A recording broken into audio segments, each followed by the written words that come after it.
I admire everybody's stamina to be still here this time of the evening, and I thought it was because I was such a big draw card.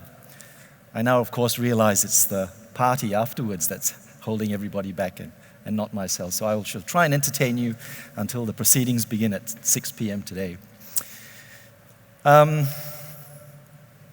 Unfortunately, things don't always go as planned. Things go wrong.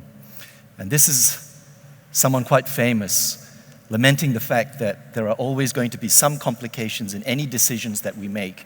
Here, of course, it's in the context of the Iran nuclear deal in 2015, which is kind of a big deal compared to probably dental implants.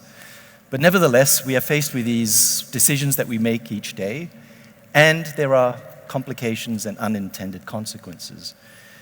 And so sometimes this results in the need to consider removal of implants. So I'd like to explore that today and look at some of those indications which I think clearly implants need to be removed, or in other situations where I think the treatment may not in fact work and what the limits and the parameters might be. So if we briefly look at a classification for implant complications, and this comes out of the 8th volume of the ITI treatment guide, you can have biological complications which affect the supporting structures and the supporting tissues of an implant, or you can have what's referred to as hardware complications. And hardware complications can be divided into two.